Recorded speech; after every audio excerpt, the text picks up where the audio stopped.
Bem, pessoal, observando o sistema digestório, a gente pode ver a língua. E na língua a gente pode notar aqui uma face dorsal e uma face ventral. No dorso a gente vai observar a presença das papilas, o que não podemos ver na face ventral. Então, na face ventral a gente vai ver um epitélio estratificado, pavimentoso, não queratinizado. E logo abaixo do epitélio, tanto no dorso quanto aqui no ventre, conseguimos observar a presença de um tecido conjuntivo frouxo abaixo desse epitélio. E aqui no meio, uma abundância de tecido muscular estriado esquelético. Então vamos lá focar aí no dorso. No dorso, como eu mencionei, a gente tem a presença das papilas, a mais abundante, as filiformes, com a presença aí de uma estrutura cônica e um tecido epitelial estratificado, pavimentoso, queratinizado. Apenas elas vão ter esse epitélio levemente queratinizado. A gente vai encontrar também outras que também são consideravelmente abundantes, que são as fungiformes, onde a gente não vai ter queratina, o epitélio estratificado pavimentoso não queratinizado, assim como as demais também, tanto a foliácea quanto as circunvaladas. E essas três últimas, elas vão ter a presença dos botões gustativos, tendo essa capacidade aí sensorial de captação do gosto. Vemos aqui as foliáceas, que elas são paralelas entre si, e as circunvaladas, que elas têm essas valas aqui, essas depressões, essas entradas, e marcadas pelas presenças de glândulas serosas, que são glândulas de von Ebner, onde a gente pode observar aqui a presença das papilas, a presença da papila circunvalada, dos botões gustativos em abundância, aqui na lateral dessa papila circunvalada. E vemos aqui essas glândulas serosas, são as glândulas de von Ebner. Além disso, focando nos botões gustativos, nós podemos olhar aqui a presença de um poro, as células sustentadas aqui na parte basal, da membrana basal. Temos aqui células de sustentação e células sensitivas, ou gustatórias, ou neuroepiteliais. Ambas as células elas apresentam microvilosidades e se estendem da membrana basal até o poro. A diferença é que as células sensitivas elas vão ter um contato com um terminal nervoso que a gente viu e discutiu em sala de aula. Então, a gente vai ter aí tanto o nervo facial quanto o nervo glossofaríngeo, axônios formando desses nervos presentes aí, tá? Captando esse estímulo sensorial do gosto. A gente também vai ter células basais que vão dar origem às demais, né, que se encontram aqui mais próximo à membrana basal. Além disso, também temos uma abundância de fibras musculares em três eixos, um eixo ventral, transversal e longitudinal, que marca os três tipos de músculos intrínsecos aí presentes na língua. São músculos que garantem a mobilidade da língua. Existem músculos extrínsecos também, que vão dar a mobilidade da língua, mas que a gente não deu tanto enfoque para ver aí na parte histológica, né? Que é o palato glosso, que a gente vai ter, né? Gênio glosso, estiloglosso e mioglosso, que vão estar aí que vão estar aí contribuindo para a movimentação dessa língua. Além disso, dentro do sistema digestório também a gente ainda focou na parótida. A gente já discutiu na UC1 as características de uma glândula, né, que é um epitélio glandular, onde a gente vai ter uma porção acinosa e uma porção ductal. Então vemos aqui um ácido, são ácidos aí na parótida exclusivamente serosos, tá? Que difere aqui de um ácido misto e de um ácido mucoso, onde a gente vai ter a presença de ácidos mucosos aqui, tanto no ácido misto, né, que tem os dois, e no ácido mucoso aqui, que são característicos lá da submandibular e lá na sublingual. Mas na parótida a gente vê apenas ácidos serosos, onde a gente vai ter a produção da saliva mais densa, rica em proteína, como falei para vocês, bem estimulada pelo sistema nervoso simpático para a secreção dessa substância rica em proteínas, que vai seguir por um sistema de ductos, iniciando por um ducto intercalar, que segue por um ducto estriado, A gente pode ver aqui melhor o ducto estriado, que foi o que a gente destacou, com uma presença de células mais cúbicas puxando para colunares, mas a gente vai pôr por convenção aí um epitélio simples cúbico. E depois dar sequência aqui num ducto excretor, que vai estar aí bem estratificado, né? Saindo de simples para estratificada a porção final, que vai estar secretando a saliva.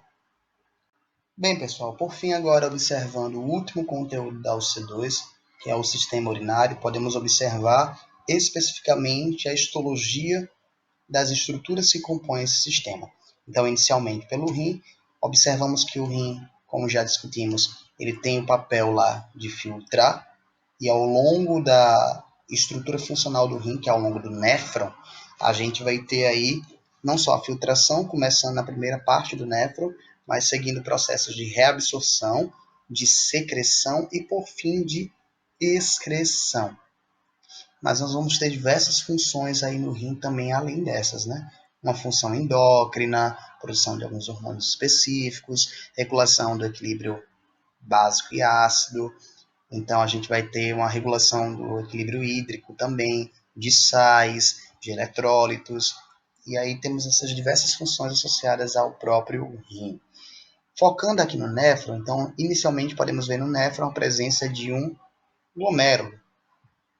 No glomérulo, a gente vai ter a presença de capilares que vão estar aí formando os capilares glomerulares, onde a gente vai estar dando sequência de um arteríola lá aferente que entrou e vai estar saindo por um arteríola lá eferente, levando esse sangue de volta para o corpo. E a gente vai ter no néfron, primeiro o glomérulo, que junto com a cápsula de Bowman forma corpúsculo renal. Dando na sequência, a gente vai ter um túbulo contorcido proximal, que vai servir para um túbulo reto proximal, descendo aí para um ramo delgado da alça de Henle, subindo para o ramo ascendente delgado. Esse anterior era o ramo descendente delgado, que depois do ramo ascendente delgado temos aí um túbulo distal reto. Todos esses quatro últimos que eu mencionei fazem parte da alça de Henle. Depois do túbulo distal reto, a gente sobe para um túbulo contorcido distal, que por fim segue para o ducto coletor, que a gente vai ter tanto uma porção cortical e medular. Lembrando que o rim é dividido no córtex e na medula, né? No córtex, basicamente, a gente vai encontrar os túbulos contorcidos proximal, distal, corpúsculo renal, o ducto coletor com a parte cortical, os túbulos retos também, distal e proximal. A alça de Henle e o ducto coletor vai estar aparecendo também na medula. Só que na medula a gente não vai ver glomérulo, corpúsculo renal de uma forma geral, túbulos contorcidos, que vão ser exclusivos lá do córtex. Tá? E aqui notando, deixa eu voltar mais um pouquinho aqui, notando aqui especificamente, a gente vê aqui o glomérulo, onde a gente vai ter células mesangiais, que estão aqui mais abundantes aqui dentro, os podócitos, que estão aqui compondo a lâmina visceral da cápsula de Bowman. A gente vê aqui uma lâmina parietal da cápsula de Bowman, com epitélio pavimentoso, simples pavimentoso.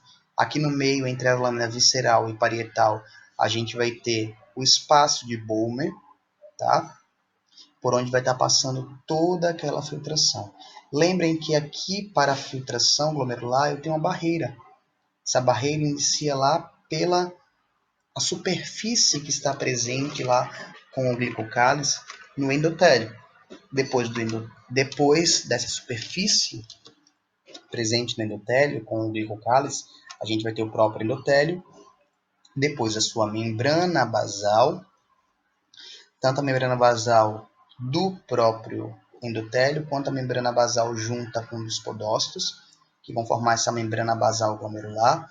O espaço embaixo dos podócitos e os próprios podócitos executam esta barreira do filtrado glomerular, tá? Pela qual o sangue vai estar passando, sendo filtrado, e as substâncias, água, diversos eletrólitos, íons, glicose, aminoácidos, vão estar passando, sendo filtrado aí, para ao longo do néfron ser reabsorvido, ou mais substâncias vindas do sangue, por túbulos retos que vão estar passando ao lado, ou vasos retos, desculpa, que vão estar passando ao lado dos néfrons e vão estar permitindo a secreção.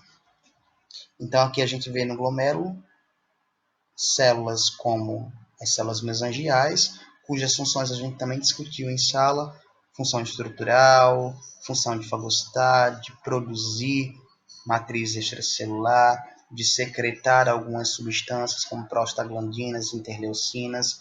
Então, são funções aí das células mesangiais. Além disso, a gente vai ter os capilares aqui dentro e os podócitos mais na cápsula visceral. Beleza. Ao redor do glomérulo e da própria cápsula de Bowman que a gente acabou de mencionar, a gente vai ter os túbulos, né? Túbulos proximais, como a gente consegue ver aqui, com a presença aqui de um epitélio simples cúbico, assim como um túbulo com tecido distal, como a gente consegue ver aqui, tá? Então, observamos um distal aqui. Comparando, a gente pode ver a presença de uma órgão escova nos proximais, o que está ausente no distal, com um lume mais redondo, mais linear, né, mais padrão, sem estar irregular aqui, como a gente vê no proximal. Vocês vejam também que o túbulo com tecido distal ele está mais próximo aqui do glomérulo, formando o que a gente chama de mácula densa, junto com a arteríola aferente, que junto com a arteríola aferente, onde vai ter as células justaglomerulares, a gente tem a formação do aparelho justaglomerular. As células justaglomerulares da arteríola, junto com as células da mácula densa do túbulo com tecido distal e as células mesangiais, vão estar formando o aparelho justaglomerular. E isso daí vai estar contribuindo para a produção de renina, que vai estar detectando aí as oscilações da pressão, né? Se a pressão está baixa, a gente vai ter aí os vasos captando essa informação, secretando renina para aumentar a pressão. Se a gente ingere muito sal, a pressão vai aumentar, então eu vou inibir consequentemente a renina. É isso melhor, vocês vão estar vendo aí depois no P2. A gente vê novamente o túbulo com tecido distal, o túbulo com tecido proximal. Vejam aqui a órgão escova no proximal, a ausência dela no distal. A gente vê aqui melhor, né? Folheto visceral, folheto parietal, o epitélio aqui simples pavimentoso, presença dos podócitos aqui, túbulo com tecido distal, proximal, presença de órgão escova, ausência aqui. Foi isso que basicamente a gente viu no rim, além da cápsula renal externamente, né? Uma cápsula externa e uma interna, que aqui eu não mostrei a imagem, mas a gente já discutiu nas aulas práticas também. E por fim a gente observa aí o ureter e a bexiga. Quando a gente sai lá pelo ducto coletor, anatomicamente ele vai se conectar ali no final da pirâmide renal, exatamente na papila renal, vai excretar a urina, que já foi produzida ali pelos néfrons, vai excretar no cálice renal menor, que se junta e forma os cálices renais maiores, que se juntam e formam a pelve renal, que vai estar se conectando com o ureter, e essa urina vai estar sendo conduzida para ser armazenada na bexiga. Então, todas essas últimas estruturas, desde os cálices menores até a bexiga, a gente consegue ver a presença de um epitélio específico, que é o epitélio de transição, ou chamado de urotélio, que a gente ora vai estar com células pavimentosas, horas vão ser células globosas, se essas estruturas estiverem cheias ou vazias, respectivamente. Então, a gente pode ver aqui no ureter um epitélio de transição, o urotélio, uma lâmina própria com tecido conjuntivo frouxo, uma camada de músculo, uma camada muscular com músculo liso, e depois uma camada adventícia com tecido conjuntivo aí presente, onde a gente vai ter adipócitos, vasos, nervos nessa região. O mesmo padrão a gente consegue ver na bexiga.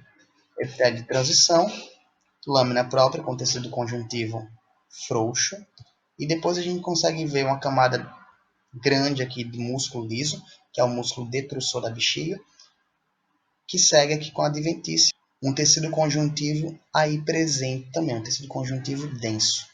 Então é isso, pessoal. Estudem, peguem o livro, estudem e revisem essas estruturas histológicas.